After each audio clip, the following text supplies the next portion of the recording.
اللہ تعالیٰ نے قرآن پاک کی بہت ساری صورتوں میں وقوع قیامت کا ذکر فرمایا ہے۔ جس آدمی کا قیامت پر ایمان نہ ہو وہ آدمی مسلمان نہیں ہوتا۔ قیامت آئے گی، قیامت قائم ہوگی، حشر کا میدان لگے گا، گناہگار کو سزا، نیکوکار کو جزا ملے گی۔ یہ وہ تصور ہے جو انسان کی تربیت کرتا ہے،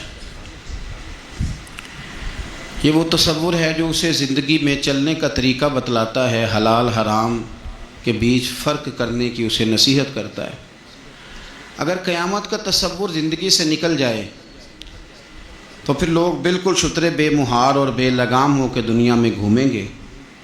اس لیے قرآن مجید نے بڑی شرح و بسط کے ساتھ، بڑی وضاحت کے ساتھ، بڑی تفصیل کے ساتھ قیامت اور وقوع قیامت کا ذکر فرمایا۔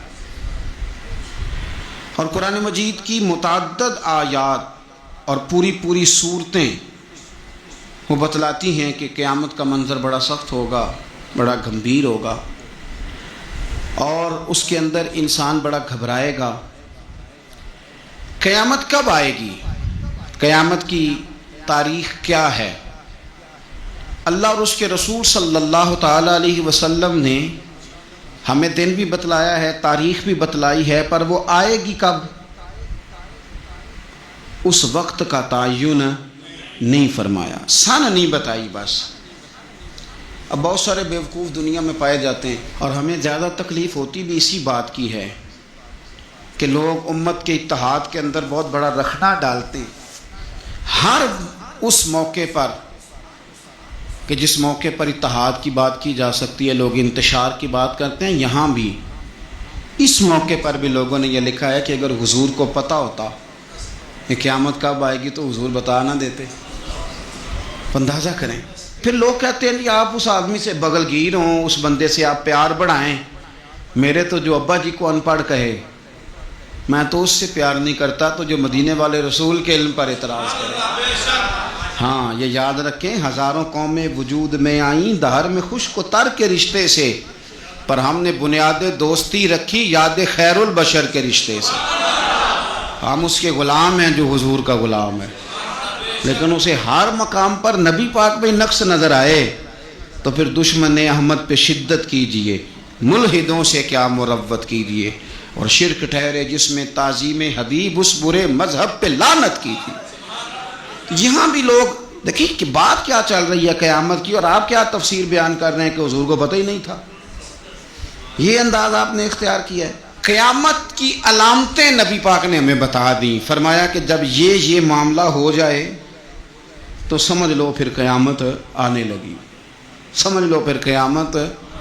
دیکھیں نا، لوگ کہتے ہیں جی جب آپ کا جسم ٹوٹنے لگے، جب آپ کی طبیعت میں کمزوری آنے لگے، جب آپ محسوس کریں کہ میں ان بیلنس ہو رہا ہوں تو چیک اپ کرا لیں، شوگر تو نہیں ہو گئی۔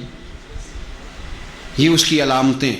جب آپ کے جسم میں تپش بڑھ گئی، آپ کے معدے کا نظام ڈسٹرب ہو گیا، آپ کے ہاتھ پیر جلنے لگے، تو اب آپ نہ ٹیسٹ کرائیں کہ آپ کو ہیپاٹائٹس تو نہیں ہو گیا۔ تو کسی بھی چیز کے آنے سے پہلے اس کی کچھ علامتیں ہوتی ہیں۔ تو ہمارے رسول پاک علیہ السلام نے ہمیں کچھ نشانیاں بتا دی قیامت کی، فرمایا ان نشانیوں پر غور کرو، جب یہ چیزیں آئیں پھر تمہیں نے انتظار کرنا ہے، پھر قیامت آئے گی، پھر تارے جھڑیں گے، چاند ٹوٹے گا، زلزلہ آئے گا۔ قرآن مجید نے کہا سورہ ابراہیم کے اندر کہ یوم تبدل الارض غیر الارض، فرمایا جس دن یہ زمین کسی اور زمین سے بدل دی جائے گی۔ یہ جو تمہارے پاس زمین ہے یہ زمین نہیں رہے گی، والسماوات، اور آسمان بھی بدل دیے جائیں گے۔ اس کو آسان نہ سمجھیں۔ آپ زمین پہ پیر رکھیں اور آپ کو شاید شیشہ ہی لگا ہو، اگر آپ کو اندازہ ہو نا کہ یہ پانی ہے تو آپ کا پیر جمتا نہیں، آپ گھبرا جاتے ہیں کہ یہ وہ والی زمین نہیں جس پر میں چلنے کا عادی ہوں۔ یہ کوئی آسان بات نہیں۔ آپ اپنا ملک چھوڑ کے کسی اور ملک جائیں تو آپ بڑے پریشان ہوتے ہیں، کہتے ہیں میں پردیسی ہوں، اور انشاءاللہ پردیسی کوئی بھی نہ تھی وے ککھ جنا تو پارے تاڑی مار اڑا نہ باہو اسی تے اگے ہی اڈن ہارے۔ بڑا مشکل مرحلہ ہے پردیس، حالانکہ زمین وہی ہے، لیکن آپ کی مٹی بدل گئی تو آپ پریشان ہو گئے۔ تو رب فرماتے اس دن کا بھی خیال کر جس دن میں زمین ہی بدل دوں گا۔ تو زمین پہ پیر رکھے گا پر یہ وہ والی زمین نہیں ہوگی. والسماوات اور آسمان بھی بدل دوں گا. وبرزوا للہ الواحد القہار. اور فرمایا سب لوگ اس دن اس اللہ کے سامنے کھڑے کیے جائیں گے جو وحدہ لا شریک بھی ہے اور سب پر غلبہ رکھنے والا بھی ہے. اس دن سب اس کے سامنے کھڑے ہوں گے. میرے نبی کریم صلی اللہ تعالی علیہ وسلم، نبی پاک علیہ السلام نے 2 قسم کی نشانیاں بیان کی. ایک علامات کبریٰ ہیں، بڑی بڑی نشانیاں، جیسے دجال آئے گا، یاجوج ماجوج نکلیں گے، حضرت عیسیٰ علیہ السلام آئیں گے، امام مہدی علیہ السلام تشریف لائیں گے. تو یہ بڑی بڑی نشانیاں. لیکن اس سے پہلے چھوٹی چھوٹی نشانیاں بھی حضور نے بیان فرمائی. اور فرمایا یہ تو مجموعی طور پر ہوگا نا، ساری دنیا کے لیے دجال آئے گا. یہ تو مجموعی طور پر ہوگا نا کہ ساری دنیا کے لیے امام مہدی آئیں گے، جناب عیسیٰ آئیں گے. یہ تو مجموعی ہے. لیکن تم انفرادی طور پر بھی اپنے دائیں بائیں دیکھو کہ یہ جو چھوٹی نشانیاں یہ تمہارے اندر تو نہیں پیدا ہو گئیں. بخاری مسلم میں حدیث ہے، حضرت سیدنا عمر فاروق رضی اللہ تعالیٰ عنہ حدیث کے راوی ہیں. تو نبی پاک صلی اللہ تعالیٰ علیہ وسلم سے کسی نے پوچھا کہ حضور قیامت کے بارے میں کچھ بتائیں. تو نبی پاک صلی اللہ علیہ وسلم نے فرمایا جب لونڈی اپنے مالک کو جنے، جب ماں اپنا آقا پیدا کرے تو سمجھ لو قیامت آنے والی ہے. پھر قریب آ گئی ہے. ماں جب اپنا آقا پیدا کرے، مانا کیا کہ جب بچے اتنے نافرمان ہو جائیں کہ ماں پہ حکم چلائے، اولاد ماں کو حکم سنائے، حکم اماں زیادہ باتیں نہ کیا کر، اماں تو بھی تھوڑا صبر کر، حوصلہ کر. جب بچے ماں باپ کو باتیں سنائیں، حکم چلائیں، چونکہ بیٹا کماتا ہے تو وہ اپنے ابا جی کو کہتا ہے کہ ابا جی اب آپ ٹھہرے، آپ کو نہیں پتا، اب میرے ہاتھ میں سارا کچھ ہے. فرمایا جس دن تم یہ دیکھو کہ لونڈی نے آقا جنا ہے، ماں نے بیٹا نہیں پیدا کیا، اپنا سردار پیدا کر بیٹھی ہے، تو پھر تم اس دن یہ نہ کہنا بے سکونی ہو گئی، بدامنی ہو گئی، بلکہ اس دن سمجھ لینا کہ قیامت آنے لگی. بچے مسلط کریں، آپ یقین کریں بچے مسلط کرتے ہیں، بچے منوا لیتے ہیں اپنا آپ، بڑے نادان ہیں، اپنی جان پہ ظلم کرتے ہیں.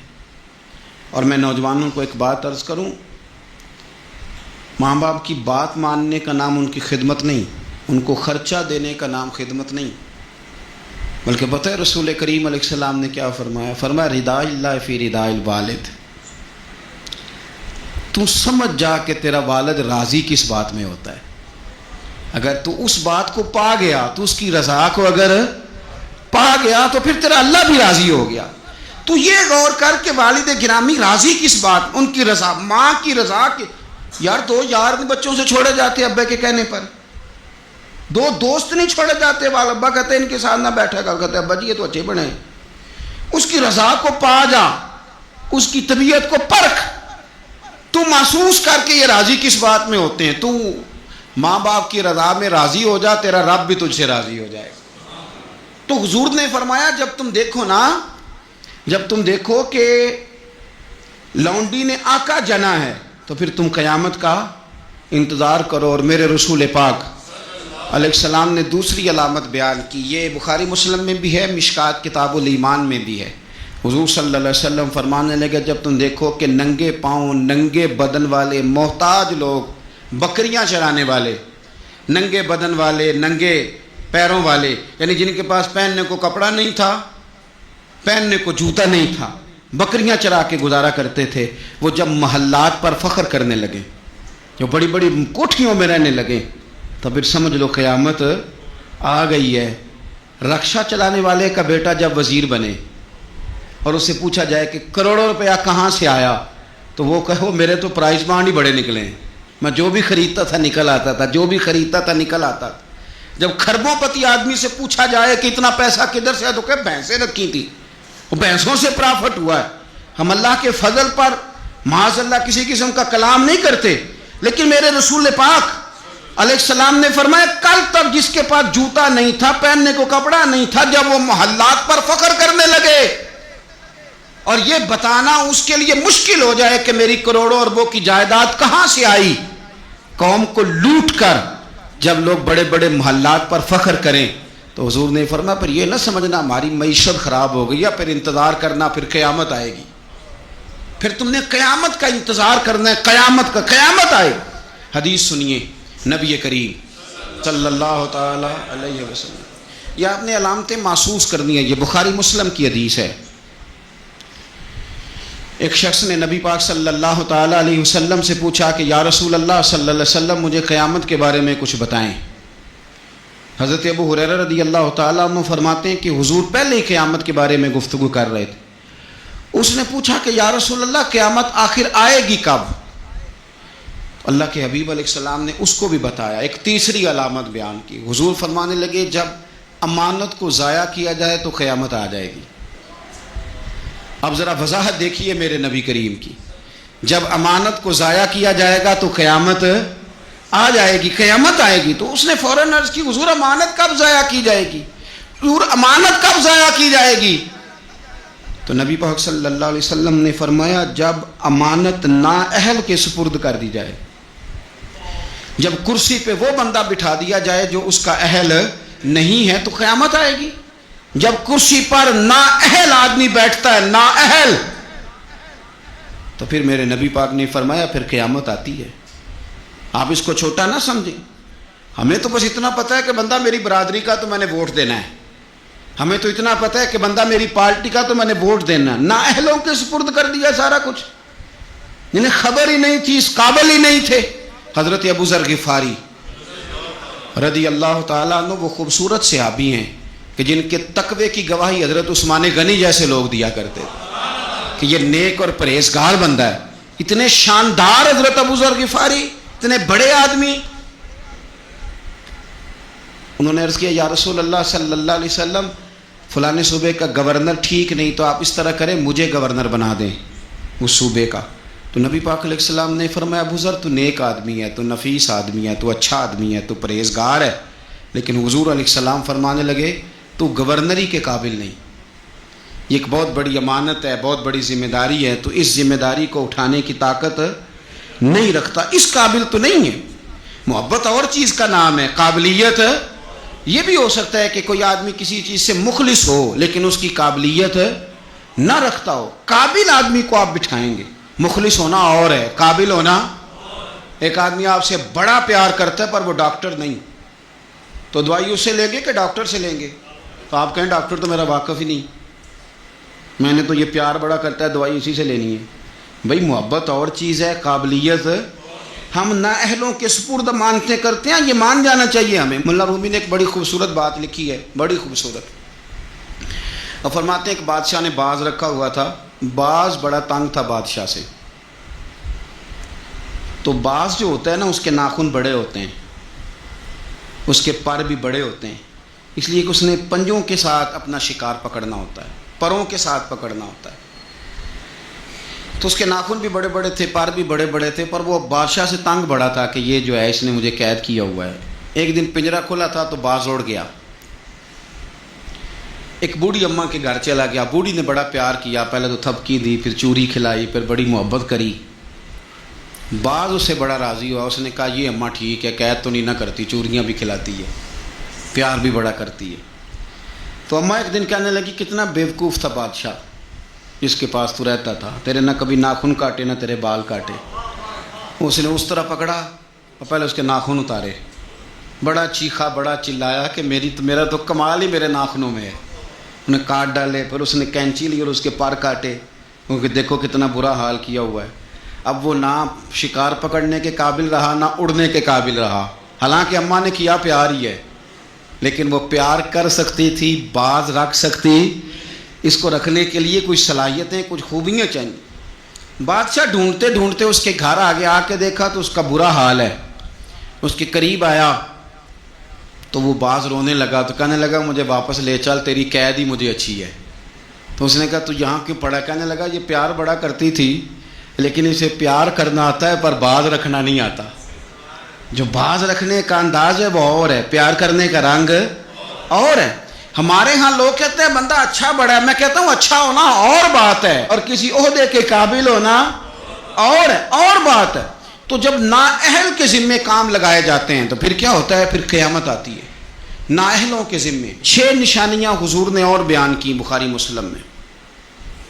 نبی پاک صلی اللہ تعالیٰ علیہ وسلم نے فرمایا جب علم اٹھا لیا جائے گا اور جہالت کی کثرت ہو جائے گی، اور تیسرا فرمایا جب زنا کاری بہت زیادہ ہونے لگے گی، چوتھے نمبر پہ فرمایا جب شراب عام ہو جائے گی، اور پانچویں نمبر پر فرمایا جب مردوں کی تعداد کم ہو جائے اور عورتوں کی زیادہ ہو جائے، اور چھٹے نمبر پہ فرمایا جب تم دیکھو کہ 50 عورتوں کی سرپرستی کرنے والا ایک مرد ہے، ان کی نگہبانی کرنے والا ایک ہے، ایک مرد ہے 50 عورتیں، جب یہ 6 علامتیں آئیں تو سمجھ لو قیامت آنے والی۔ علم اٹھا لیا جائے گا۔ علم کیسے اٹھتا ہے؟ علماء جب چلے جاتے ہیں اور پیچھے نئے علماء تیار نہیں ہوتے تو پھر علم اٹھ جاتا ہے۔ بہت سارے ضلعوں کے ضلع ایسے ہیں جہاں عالم نہیں ملتا، سکہ آدمی نہیں ملتا، ضلعوں کے ضلع۔ ہمیں شوق ہی نہیں کہ ہمارا بچہ عالم بنے، ہمارا مزاج ہی نہیں، اور علم کی بات ہم سنتے بھی نہیں، نہ ان لوگوں کے قریب بیٹھنا، ان سے کچھ لینا ہمارا مزاج ہوتا ہے جو علم کے معاملے میں رسوخ رکھتے ہیں، ہمارا مزاج نہیں۔ علم اٹھتا جا رہا ہے۔ آپ یقین کریں کہ فتویٰ لینے کے لیے سکہ آدمی نہیں ملتا، اور ہم اپنے بچوں کو اس فیلڈ میں لانے کو تیار نہیں۔ میرے حضور نے فرمایا جب زنا بڑھنے لگے، کیسے کہوں کہ عالمی اعداد و شمار کہتے ہیں پاکستان میں زنا تیزی سے سستا ہوتا جا رہا ہے، زنا کرنا آسان ہو رہا ہے، شرابیں فخر کے طور پر پی جاتی ہیں۔ وہ کہتے ہیں جی یہ چودھریوں کی شادی ہے، وڈیروں کی شادی ہے، اس پہ شراب نہ آئے تو شادی کیسے آگے بڑھے گی؟ یاد رکھیں، ہمارے صوفیاء کہتے ہیں، بزرگ کہتے ہیں کہ شراب پیشاب سے بھی زیادہ پلید چیز کا نام، اس سے بھی زیادہ پلید ہے یہ۔ تو اپنے تصورات کو سمجھیں۔ جب عام ہو جائے یہ کام، عام، جب جہازوں کے اندر، انٹرنیشنل فلائٹس کے اندر شراب عام ملے، جب آپ کے ملک کے اندر 14 کمپنیاں رجسٹرڈ ہوں جن کو اجازت ملی گئی ہو کہ آپ شراب بنا سکتے ہیں، بیچ سکتے ہیں، تو پھر حضور نے فرمایا قیامت کا انتظار کرنا۔ میرے رسول پاک علیہ السلام نے فرمایا، ابو داؤد شریف کی حدیث ہے، حضرت سلمہ بنت حران ایک صحابی ہیں، وہ فرماتی ہیں کہ نبی پاک صلی اللہ تعالیٰ علیہ وسلم نے فرمایا کہ قیامت کے قریب نہ لوگوں کو مسجد کے لیے امام نہیں ملے گا، لوگ ایک دوسرے کو دھکا دیں گے کہ نماز پڑھاؤ، نماز پڑھاؤ۔ کہاں ملتے ہیں ائمہ مساجد؟ پہلے تو امام کی تنخواہ اتنی زیادہ ہے کہ کوئی امام لگنے کو تیار ہی نہیں، اور اگر خیر سے کہیں کوئی امام لگ جائے تو پھر یہ کہ اگر 25 نمازی ہیں نا تو 25 کی الگ الگ بولی ہے، الگ الگ رویہ، الگ الگ سوچ ہے۔ امام بیچارے نے 25 کے معیار پہ پورا اترنا ہے، 25 کے معیار پہ۔ اگر ایک کے معیار پہ بھی پورا نہیں اترا تو وہ کل بھی فارغ ہے اور آج بھی وہ فارغ ہے، چھٹی ہے اس کی۔ 25 بندوں کے معیار پہ آپ نے پورا اترنا ہے۔ ایک کہتا ہے کہ مولوی صاحب صبح فجر کی نماز ہی تو مزیدار ہوتی ہے، تو قرآن شریف زیادہ پڑھا کریں، دل کر رہا ہے سننے کو، کہیں جانا ہے۔ تو دوسرا کہہ رہا ہے حضرت صاحب ڈیوٹی بھی کرنی ہے، مہربانی فرمائیں نماز ذرا چھوٹی پڑھائیں۔ اب اگر اس کی مانے گا تو یہ ناراض ہو جائے گا، اگر اس کی مانے گا تو وہ ناراض ہو جائے گا۔ اور امام صاحب پہ حکم بڑی پابندی سے لوگوں کا چلتا ہے، بڑی۔ میرے سے آ کے مسئلے پوچھتے ہیں، کہتے ہیں جی وہ ہمارا جو امام ہے نا جی وہ گھٹنے نہیں صحیح لگاتا۔ میں نے کہا جب تک میں دیکھ نہیں لیتا اس کے گھٹنے صحیح لگتے ہیں کہ نہیں، میں نے فتویٰ شتویٰ کوئی نہیں دینا، پہلے دیکھ لو۔ حالت خستہ ہوتی جا رہی، مساجد کے اندر ڈیوٹیاں کرنے والے لوگوں کی تعداد تیزی سے کم، اور میں بڑی معذرت کے ساتھ عرض کروں گا یہ مصلی رسول ہے، یہ مصلی پہ امام کھڑا ہوتا ہے، یہ مصلی ہے۔ اور جب امام یہ دیکھنے لگتا ہے نا کہ مجھے اس کے عوض ملتا کیا ہے، کتنے میں بک سکتا ہے میرا مصلی، تو پھر وہ امامت نہیں کرا سکتا، پھر اس کو چاہیے تھا وہ کاروبار کرتا۔ تیرے لیے اتنی تنخواہ بہت زیادہ ہے کہ تجھے مصطفیٰ کا مصلی نصیب ہو گیا۔ تیرے لیے یہ چھوٹا اعزاز ہے کہ تو وہاں کھڑا ہے جہاں مدینے والے رسول کھڑے ہوا کرتے تھے، اور تو تلاش کرتا پھرتا ہے کہ کہیں 2000 زیادہ ملے تو ادھر چلا جاؤں۔ تو یہ بھی قباحت ہے جس کی وجہ سے لوگوں کو ائمہ مساجد نصیب نہیں ہوں گے۔ یہ قیامت کی نشانی میرے رسول پاک صلی اللہ تعالی علیہ وسلم، دیکھیں حضور نے بیان فرمایا، قیامت کی نشانی حضور نے بیان۔ نبی پاک صلی اللہ تعالی علیہ وآلہ وسلم نے ارشاد فرمایا، حضرت ابو موسیٰ اشعری رضی اللہ تعالیٰ عنہ راوی ہیں، حدیث مشکات میں بھی ہے، ابو داؤد شریف میں بھی ہے۔ نبی پاک علیہ الصلوۃ والسلام فرمانے لگے قیامت کے قریب اس طرح اندھیری رات میں کوئی چیز گرتی ہے، ٹکڑے برستے ہیں تو پتہ نہیں نہ چلتا اندھیرے کی وجہ سے، اس طرح فرمایا تمہاری چھتوں پہ فتنے برسیں گے، فتنے، اور حضور فرماتے ہیں ان فتنوں کے زمانے میں بندہ صبح مومن ہوگا شام کو کافر ہو جائے گا، اور شام کو کافر ہوگا صبح مومن ہو جائے گا، صبح مومن ہوگا شام کو کافر ہو جائے گا، اس کی کیفیت بدلے گی۔ اور حضور علیہ الصلوۃ والسلام فرمانے لگے اس زمانے میں جو آدمی چل رہا ہوگا نا اس سے وہ بندہ بہتر ہوگا جو بیٹھا ہوا ہے، اور حضور فرمانے لگے اس زمانے میں جو آدمی دوڑ رہا ہوگا اس سے وہ بہتر ہوگا جو آہستہ آہستہ چل رہا۔ فتنوں کے زمانے میں فتنے چھتوں پر برسیں گے، بندہ صبح مومن ہوگا شام کو کافر ہوگا، شام کو مومن ہوگا تو صبح کافر ہو جائے، اس تیزی کے ساتھ فتنے برسیں گے کہ ایمان لے جائیں گے۔ اے اللہ ہماری اولادوں کی حفاظت فرما، اللہ ہم کمزور ہیں، فتنوں کے زمانے میں ہمارے ایمان کو محفوظ کر، اللہ ہمارے حال پہ رحم فرما۔ جو زیادہ جگہوں پہ جاتا ہے نا، دوڑ کے ادھر چلا گیا، دوڑ کے ادھر چلا گیا، اس کا ایمان زیادہ خطرے میں ہے۔